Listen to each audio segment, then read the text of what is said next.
Welcome to the Vault Podcast, classic music reviews, presented by IV Creative.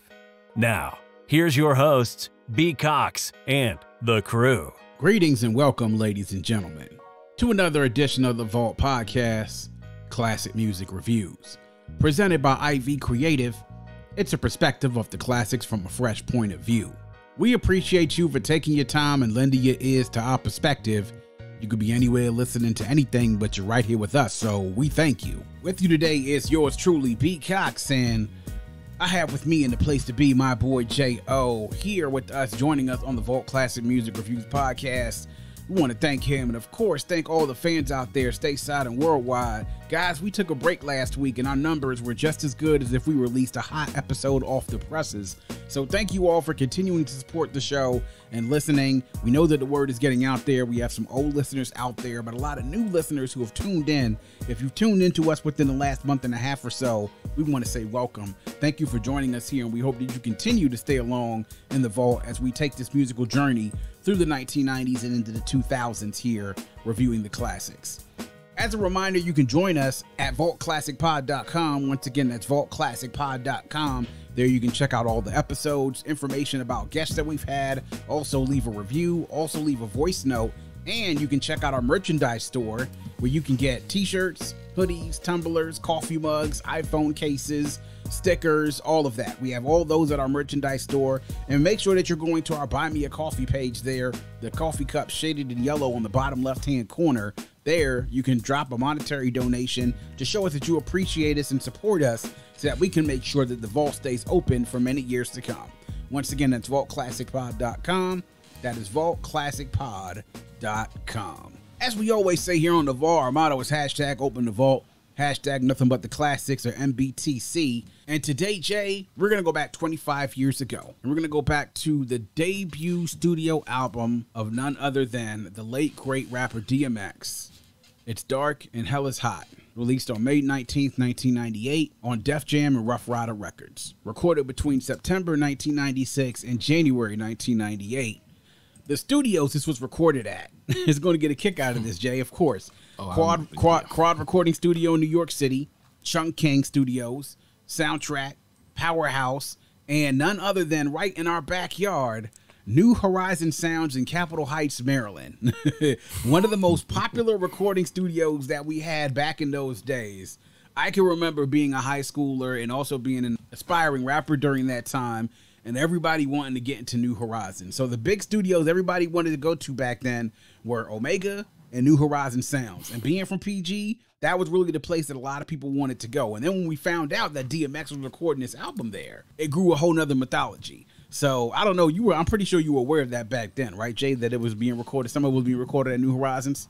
Yeah, I was like, because I guess I was kind of like one of those nerds, like would like look at the credits and the packaging and all that. Of course, back when we bought CDs, and I saw Capitol Heights, I'm like, what the hell? Like, he was here? Yeah. Like, yes, yeah. I could have just got on the Metro and went over there, like, ran into DMX, like, what the hell? Exactly. And there's a lot of people that have had some stories about him and other artists coming to record at that studio down there, because that was one of the best studios, I'm guessing, that people like to come to record, especially during the late 90s, man. So I remember I used to call up there trying to get an internship to work up there. Like, hey, I'll come and work for free. I just want to come work in the studio. You know what I'm saying? In New Horizon Studios in Capitol Heights, Maryland, with a runtime of 65 minutes and 10 seconds. The producers on this, so many producers. Talking about the majority of the production on here from none other than Dame Grease. He produced 13 tracks. PK producing 8 tracks. Also production on here from Irv Gotti and Lil Rob, 2 tracks each. Young Lord with 1 track, and Swizz Beatz, the 1 track on here being none other than Ruff Ryders' Anthem. The singles on is Dark and Hell is Hot. The first one, Get At Me Dog, released in February 1998. Stop Being Greedy, released in March of 98. Ruff Ryders' Anthem, released in time for that summer of May of 1998. And How It's Going Down, released in June of 1998. Really, what I would have to say, Jay, is that this album put on a clinic when it talks about producing and getting your album out there for a run at the summertime. This definitely was something, is that when they were positioning it, they wanted to make sure that the summertime bumped this album definitely from the springs heading into the summertime that year. So it's Dark and Hell is Hot, Jay. Definitely an album that we both know times, and when we were in high school, one of the great ones, we would have to say. So we're going to go ahead and get into it. first thoughts and reflections. So first thoughts and reflections, Jay, I'll go ahead and start with you. It's Dark and Hell is Hot by DMX. What was your reaction upon hearing the album and also the anticipation before the album even came out? Because there was a lot of anticipation surrounding this in regards to DMX. Like, we heard about him before it came out. But then what was your reaction when you actually heard the album and listening to it in the 25 years since? What is your reaction to it and the legacy that has grown over this quarter century? Well, yeah, like, of course, like, you know, before the album dropped, we heard DMX. I think most of us got introduced to him like on the 4321 remix. Mm-hmm. It was that aggressive sound, and then I want to say it was like maybe late '97 when that dropped. Yeah. So then followed up to like '98 when the album did come out. You know, like, because one thing you got to understand about that time, like, you know, we were still, of course, like trying to get over Pac, but more recently trying to get over Biggie. Yeah. But for him to come along and like, it's like kind of a twofold as far as like filling the void. For one, like, it filled the void because as far as the East Coast, there was really nobody like with that impact. You know what I'm saying? Mm-hmm.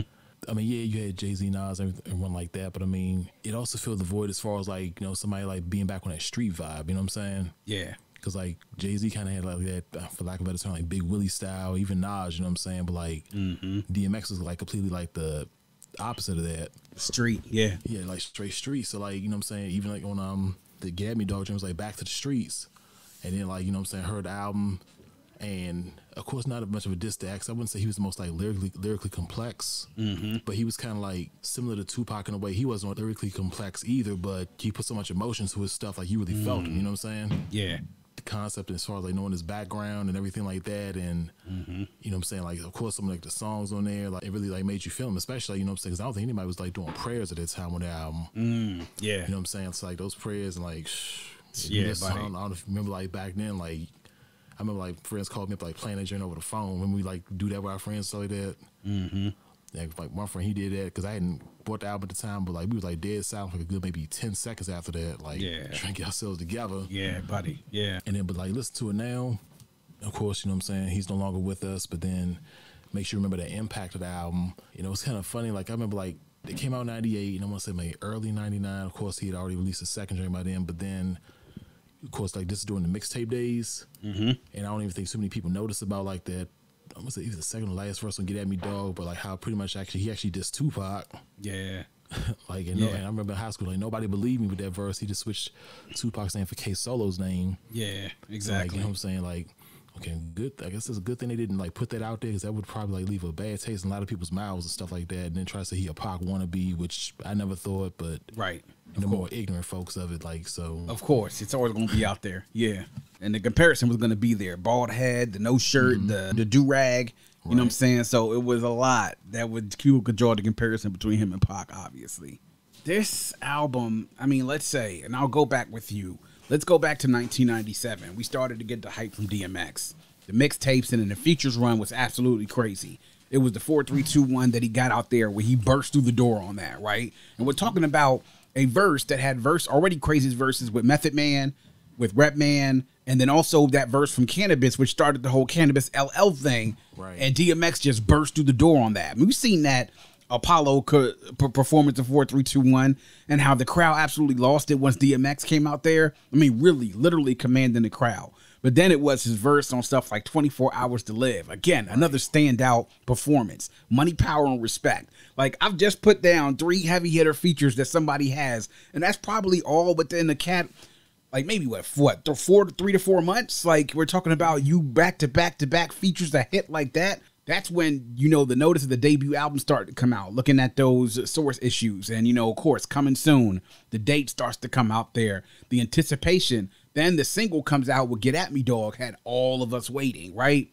Then when we got the album, I think all of us realized, even upon the first few listens, that it wasn't just about the energy and being amped up. Like, that's what everybody pegged DMX to be. It was all about energy. It was being amped up. It was the feeling that you could get, like the energy that you felt through his performances and his style. It was substance, though. It had doubt. It had pain, regret, depression. All the things that many of us had experienced, even as teenagers in real time, or what we would experience as young men. And I think this is what helped people latch on to DMX more often than not, been listening to that album. Yes, you heard the street stuff. You heard the narratives being put in so many different songs like ATF and Crime Story and How It's Going Down. but then you heard the pain and stuff like the convo and also in the prayer and Look Through My Eyes. The emotion in his music, I say, was palpable.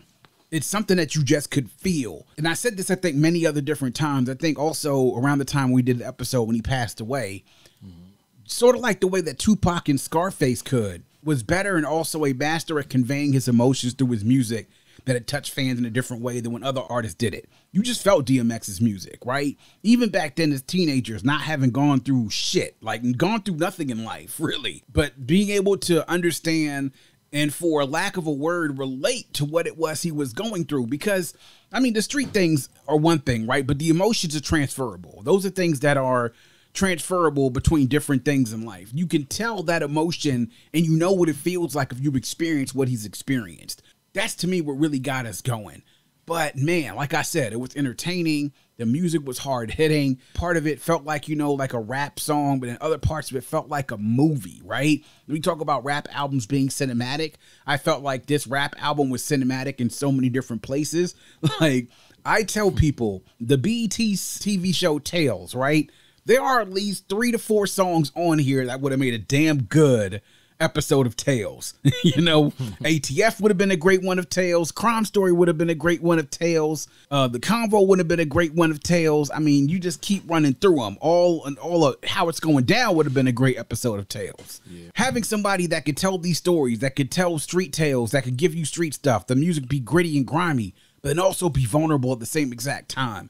That's the reason why people love DMX. Like Nas said in 2013, 98 was the year that DMX took over the year. And you mentioned it, Jay. 2 albums came out in 12 months. Not even 12 months, actually. Putting out that debut album and then the second album right before the year ended.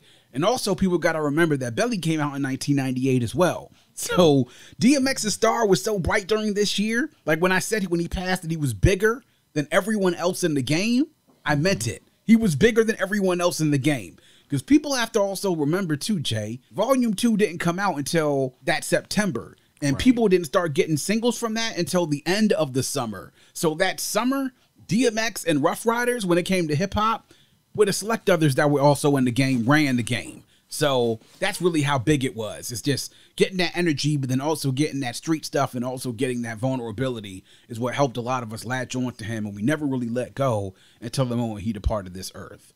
You know, I was gonna say the other thing, like, you know what I'm saying, with going back to as far as like Volume 2, like, I don't want to say he made Jay-Z kind of like reinvent himself, but I just know it's like I don't really think it's a coincidence, you know what I'm saying, like that between Volume 1, which is still kind of on that big Willie braggadocious shit, and then pretty much it was like a different temp between like that and Volume 2. Like, went back to the streets, like Jay-Z himself, like the Hard Knock Life drain, and even with the Money Cash Hoes drain, you know what I'm saying, and like and then I mean, he kind of really went back with Nigga What, Nigga Who as far as like that fast rapping style. So like, I'm thinking he has some influence as far as like Jay-Z like taking it back to that, because like he kind of like had to take a step back to go forward. Yeah, and we see what Jay-Z is his career. I don't think that was a coincidence. You know what I'm saying? And DMX kind of like made that impact, because I mean, between the two of them, I mean, 98 was definitely DMX's year. I keep telling people DMX was bigger than Jay-Z. He was bigger than Jay-Z in 98, bro. He was. And I tell people this, right? Jay is only shook a few people that came out during times that he came out, right? Most people he won't even sweat. But there are 2 times that I think that Jay sweat when he was out and around, right? When Jay was getting ready to drop the Black Album, he told them, like, yo, after this, y'all gonna have to deal with 50, right? In 2003, y'all gonna have to deal with 50. Jay knew what 50 had and knew the potential that he had. I would have to say 5 years prior that Jay, having known DMX, knowing what he could do, and they're like, yo, this is a dude who's going to be a problem. And at that point, they're like kind of like label mates, right? Because they have the Def Jam Rockefeller thing sort of going on. They weren't competitors, but they were still competing with each other because they had market share. So Jay knew that DMX was going to be a problem. It was like, weren't many people that Jay was going to be worried about, but you knew that he was worried about DMX, though, without a doubt. Absolutely. Highlights and lowlights. So now to highlights and lowlights, Jay. We'll start with you, man. What are your highlights and any lowlights, if you have them, from It's Dark and Hell Is Hot? Of course, highlights, I mean, even the intro, the way that came in, you know what I'm saying? Like that intro by Irv Gotti, bruh. Yeah, like I mean, even like the beat drop, I mean, like X just came in hard on that joint. Of course, Ruff Ryders anthem, like of course, Get At Me Dog. I mean, I guess like the singles like How It's Going Down, but then Stop Being Greedy, and then like Let Me Fly. Look Through My Eyes, even Skip the Storm, like, cause you know what I'm saying? Like, I mean, I guess like it really hits harder now that I'm older, like, cause even back then I was kind of like the oddball, like, man, why you gonna be want to hang on the corner all day? You know what I'm saying? Just be like smoking and drinking and all that type of stuff. Cause his man, he was like, yeah, man, you're just wasting your time out here, wasting your potential. And it's like, you knew it was true back then, but now to be older, like, means that much more now. Like, you know what I'm saying? It's like 25 years later, some people still on the same shit. From that time, still on the same shit. From that time, still on the same shit, bro. On our age, is still on the same shit, though. Yeah, like second childhood type stuff. Like, exactly. Yeah. Yeah, so like, I'm trying to think what else was. Crime Story, of course. Yes, sir. And man, Lord knows, like I said, that prayer, man, like, yeah, you know what I'm saying, like, niggas that started something, like, you know what I'm saying, and yeah, I mean, it was just so many joints on here, but then, like, I guess as far as like low lights, just because like one bar on X is coming, you know what I'm saying, it's like, I just will say, I'm gonna keep it clean here. It involves like the act of grape. Yeah, you know what I'm saying, so like, yeah, I think I like skip over that song whenever I hear it now, like, so, yeah, you know what I'm saying, I understand it was like on some crazy like horrorcore type stuff, yeah, like like really just over the top though. That's just where I draw the line at, bro. Like one of the ways in which I draw the line, but yeah, man, I guess it'd be it for me as far as that. Yeah, it's that part, that line, that portion of the X is coming is a really dark portion. It's just like, damn, bro, like, wow, it's almost like the whole thing with Biggie, What's Beef? You know what I'm saying? Like, yo, it's, oh man, this is a little bit too much. You don't went too far, bro. You know what I'm saying? Like, yeah, I get you, but yeah, so my highlights, there's tons of them on here. Obviously, all the singles, Get At Me Dog, you know, speaks for itself. Stop Being Greedy, same thing. Ruff Ryders Anthem became so big that, you know, it was crazy. That remix being released on the Professional mixtape, like, really blew things up. You know what I'm saying? Like, goodness. That shit out. I know, right? And then how's it going down? The fact that, you know, the album version was different, because the album version, I don't think people remember this. The original version didn't include Faith. You know what I'm saying? It wasn't until they re-released it later on that they added Faith's vocals onto it, especially the video version. But getting into the album tracks on here, as you mentioned, Jay, hearing that intro, like when you hear those bells, you knew something was coming, right? It was just like, this shit about to be crazy. When those bells started coming and then those strings and then you hear that growling of the dog in the background, I was like, yo, this joint about to be out of this world, right? It does.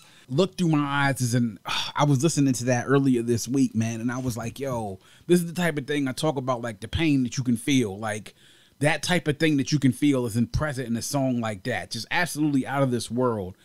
Let Me Fly, similar type of vibes you get on that feeling. If nothing else you could say about DMX, he was in tune with himself and also spirituality, and how that all connected with, from the struggle to the streets to the game to everything, was all kind of connected to itself. Nothing ever really is separated when it comes to his albums and his art. Like, everything was connected. If spirituality, the streets, the struggle, pain, depression, all of it was all connected. Damien is sort of like brings me back to the whole feeling I got from Biggie's Give Me the Loot, you know what I'm saying? Because it's like you playing two characters in your same story. And that, again, is also another song that could have been on Tales. Like, absolutely crazy. Crime Story, one of the most underrated songs on here. Irv Gotti on the track. This dude, when it comes to his storytelling, he definitely was another one out there that we talk about, was really a great storyteller. Like, I would listen to DMX tell stories and have a CD of just nothing but that. Being animated and do different voices, I would listen to a CD of just that and that alone. That's it. The joint ATF was just really crazy. Not even the track that was 2 minutes long. You want to talk about some Hollywood movie? That sounded like a Hollywood movie. You know what I'm saying? Like a scene in a Hollywood movie, like getting really close to the end, and the dude who's been hustling out there finally has gotten snitched on, and the feds are at his door, and he got to make a run for it really quick. You know what I'm saying? So that's what it kind of felt like to me.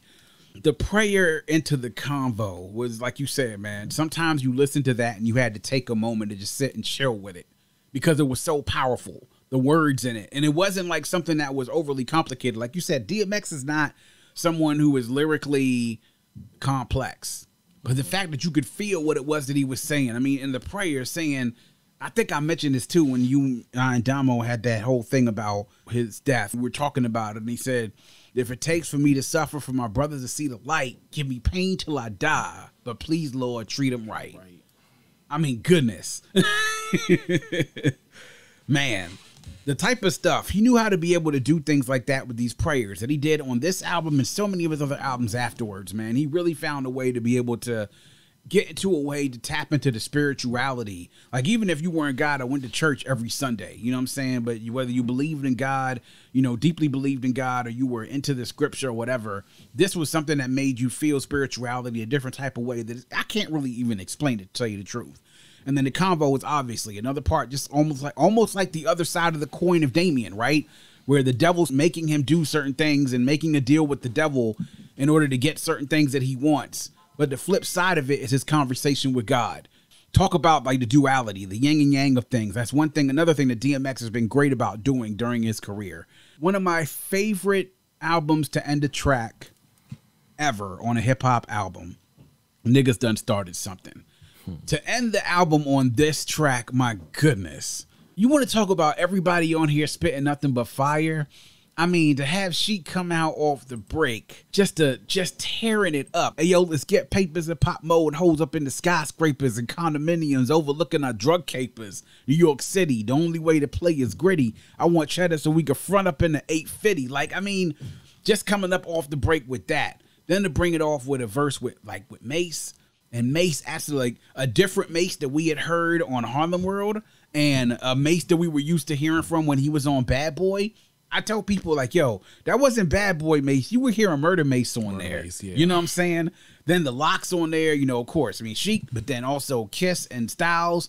But then DMX, which to me, I think is probably one of his best standout verses on this album. To close the album out with a verse like that, just crazy. Despite the fact that also, as well, that beat there by Dame Grease, so simple, right? But just completely appropriate for a track that hard. Like, absolutely crazy. So all those highlights, tons of highlights. The production on there, Dame Grease putting his foot in this album, bruh. I mean, Dame Grease put his foot in this album. PK put the foot in the album. Irv Gotti, everybody on here doing their job. As far as when it comes to lowlights per se, I'd have to agree with you on that line, though. When X is coming, yeah, that's a bit over the top. I wasn't really a big fan of For My Dogs either. You know what I'm saying? Like with Kasino and Drag On, like I think when it came to Ruff Ryders, there were other tracks that I enjoyed more than that. I think that was a little bit sort of, out of place on here. But, hey, I mean, I don't think it's really something that, I would say, we just get rid of that joint, throw it in the trash. But if I did have problems, that would be those tracks right there. But other than that, though, man, just absolutely crazy. The production on here, DMX's performances, the features on here as well, the few ones that are on here. Crazy. And a good blend too. You had commercial tracks on here. You do have some party joints. You got a track for the ladies. Masterfully done. Absolutely masterfully done. Notable quotables. So notable quotables, Jay. What do you have for notable quotables for this album? The joint look through my eyes to say I'm the second verse. I can understand why y'all niggas are scared of me and why the big dogs never want to play fair with me. Cause I leave blood wherever I go, wherever I flow, wherever I blow, niggas know who I can go. Feel me, yo. What is about the dark to get niggas where they about to spark. About the bar, take it to the heart, cause it's real like that. Give them chills, but do I make them feel like that? Shit is real, what you don't know is gonna get you. With the steel, what you don't know is gonna split you. I could blaze tracks, make niggas play raps and raise stacks. Payback's a bitch, didn't you say that? Play around the dirt, you get mud, cause you know I could either spread love or share blood. And blood share turns to mud, real red and sticky. Or I could hit you from the roof, make it a quickie, for real. Yeah. Yeah. Yeah. Shed mud, because you know I can either spread love or shed blood. Yeah, crazy, man. Yeah. Look Through My Eyes is one of my favorite joints on there, because you can really feel that emotion on that track. And then that being following up The Storm, that skit heading into that track, man, it's really like one of the high points as far as when it comes to emotion on that joint, man. I was also gonna say I guess of course Get At Me Dog, but again I just know it just sticks out even more because again I know there was a Tupac diss. He was like, especially was it line after he was like, yeah, transforming ass niggas to get it quick, nigga K can suck my dick. But it was Tupac. He was like, it's gonna take all these niggas in the rap game to build the booth because when I blow shit up, I have niggas falling like bitches in a scary movie. You know how to act. Think about Viper, stand back. What's this? A bunch of niggas was killers. Demand it. Fuck when we do this coward. Finish him. Just send it. Oh yeah, definitely. Yeah. That thing was switching out the K Solo verse, man, for the disc for the Tupac joint, though. It's something actually I didn't even know. I knew him and K Solo had a beef because K Solo said, he said that he actually wrote "Get at Me, Dog" and not DMX, which is wild. You know what I'm saying? So, and he still ain't letting that shit go, even after DMX is dead. You know what I mean? So, crazy, man. But my quotes, and I have a few of them, all come from niggas done started something, and I think I got a quote from almost everybody on there. So I talked to you about Sheik in the beginning of his verse. Who want to test this? My semi leave you chestless. It ain't shit that you could say to me when you be breathless. Young, but I done did some shit that you won't do. So go ahead with that bullshit you blab about going through. I got niggas who pump on your block and in your spot, who sit next to you protecting you, but they'll murder you, player. Don status, nigga, we getting chips, it says, and bad bitches is fronting in the clips, it says. And then Mace comes out and does his thing. Who got more beef than an Islamic farm? So I pack enough sonic arms to neutralize atomic bombs. It's not a nigga in your gang on it. My AK slay gay spray strays with niggas' names on it. Often I bug, then we'll soften the thug. Have a chump coughing blood, fill his coffin with slugs. Yo, you know I got enough guns to wreck a nation. Any nigga want to tech at Mason, have an explanation. You bring your crew with them, doing them. Then I'm putting them down with aluminum. Then I'm putting two in them. You can't touch me, I've been devil sent. Wanted for embezzlement. A lot of other things, but that's irrelevant. Like, oh, man. And Jadakiss gets it, man. And then the line with Jadakiss that gets me is, my 16s be so real, you can feel them in your vein like Romelo's pops from Sugar Hill. Like,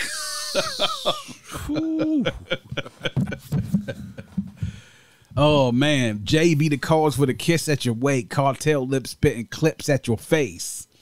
We started from the bottom. You see bad niggas pardon, whatever, we could do it at the garden. Crazy. And then Styles comes in and, you know, he does his thing, is here, and he says, sitting at the table planning and plug the fan in, let the sweat dry off and then grab your cannon. Think you smartest and retaliate the hardest, regardless if you a thug or a rap artist. Respect me like Pesci, and if rap was hockey, I be Gretzky, puffin' Nestle. And y'all niggas done started something. Acting invincible like you God or something. And if you God, then I'ma make a lot till you rot. And if you a player, to play for everything you got. And if you a thug, to start busting off shots. And if you a dog, you better bite before you bark. Like, and then DMX just comes in and just kills the rest of the verse. I mean, with something that's just, he has the longest verse out of anybody on here. But the type of shit, just picking out a few lines or whatever he said. How much darker must it get? How much harder must it hit? See, your hardest niggas flip when I start a bunch of shit. I like pussy, but not up in my face, so give me 3 feet. Cause when we creep no more than 3 deep, niggas see sheep. Bloodhounds round your shit, buried in the mud, following traces of gunpowder, residue and blood. A positive IVD is impossible. So you know, John Doe is what they gonna be putting on that tag on your toe. Now, who gonna tell your mother her baby's under a cover in the morgue, stiff as a log, stiffed out by the dog, son of a hard-headed nigga that wouldn't listen, so you got what you came for. What's that? Surgery with the chainsaw. I hit the fucking streets because, like I said before, ain't nothing going down until I eat. Motherfuckers think it's all about impressing bitches and stressing bitches. What I'm testing bitches straight, addressing bitches and caressing bitches. And then later on in the verse, he says, and scary niggas get it all the time, because what they got is all is mine. Your man was talking shit until I pulled the 9. And if I don't know you, I don't fuck with you. And if you with my man, then he getting stuck with you. And gave it to Monday because I just lost my mind when he crossed the line. Sent his back through his chest and I tossed the 9. Boss of crime, Black Gotti. I stack bodies with the black shotty. Bitch ass niggas who act snotty. Get it? Oh, yo. This is one of my favorite tracks to ever end the album, bruh. I mean, this is like, you want to talk about ending the album on a high note, like with a scorcher like this. Everybody bringing a absolute A game, right? I'm like, yo, what was that studio session like when they all was in that joint running that shit, dog? It makes me wonder, was this recorded in Capitol Heights too? That would like really like blow me. Oh like, man, damn. I know, crazy, man. Absolutely crazy. I took a metro to that train. Easy ran up on this joint. Exactly. Yo, it's crazy, man. This joint. Probably, I would say, my second or third favorite joint on here, but lyrically just absolutely bananas. Absolutely bananas that they put this joint down and put it on to end the album. Final verdict. So, Jay, your final verdict, what say you about It's Dark as Hell is Hot? Is it a classic? Is it an essential album? Is it a dope album? Is it just good or just okay? Yeah, I'm going classic on this one, bro. Yeah. For real, for real. Classic, man. Classic album. An album that, honestly, when we talked about the transition between like 96 and 97, right? 97, shit was really starting to get into the Jiggy era. A lot of niggas were starting to change their styles in hip hop, right? But then you got DMX. And then DMX comes out there and is completely the antithesis of everything Jiggy, right? And so everybody then has to shift because of him, right? Because he blows up so big. Like, he becomes the biggest star in the game when the dude that everybody thought was the biggest star in the game was kind of like supposedly on his ascent. And he made everybody shift at that particular time, right? And not only did he do that, but then he kept the pressure on everybody's neck by releasing an album not even 6 to 7 months afterwards. You know, that's how impactful this really was. DMX is Dark and Hell is Hot definitely helped to change the game, man. It was the start of an artist, man, that had as big as an impact during that period of hip-hop history than anybody else had. Definitely rest in peace to DMX, as we said before, man. But this album is Dark as Hell is Hot, 25 years old this week. Make sure y'all go check it out. Hit us up, man. We want to hear from y'all. Hit us up on social media. Message us. Twitter, IG, Facebook, YouTube, TikTok. What are your memories of this album? What are some of your favorite tracks? Do you agree that it's a classic album? And afterwards, man, do you agree in 98 that DMX was the biggest rapper during this time? Hit us up. Let us talk about it. We love to continue the conversation. And that is going to wrap up yet another edition of The Vault. Please make sure you are visiting us at vaultclassicpod.com. That's vaultclassicpod.com. There you can learn more about the show, check out our past episodes, join our mailing list, leave a review, or if so inclined, you can leave us a voice note. Click the blue microphone in the bottom right-hand corner to leave us a voice note to let us know what you think about the show, or to just show us some love. To support the show, click the coffee cup shaded in yellow in the bottom left-hand corner to access our Buy Me a Coffee page. On Buy Me a Coffee, you can give a small monetary donation to support the show to ensure that we can keep the vault open for many years to come. You can also visit us on social media at Vault Classic Pod on IG, Twitter, and on TikTok. Also hit us on YouTube and our Facebook page. Like and follow us on social media, subscribe to the pod and the YouTube channel. We do it here all for you. We appreciate the support, and if you have a friend, tell a friend, and make sure that that friend tells a friend. Always remember to keep your headphones on and your music loud, but not too loud. And as we close, we like to remind everyone to dream big, because dreams are the basis for creation. Always create, motivate, and elevate, because you were never destined or created to stay stationary or ordinary in this life. And on that note, we say peace. Thank you for listening and coming into The Vault. Please subscribe and visit us at vaultclassicpod.com. That's vaultclassicpod.com.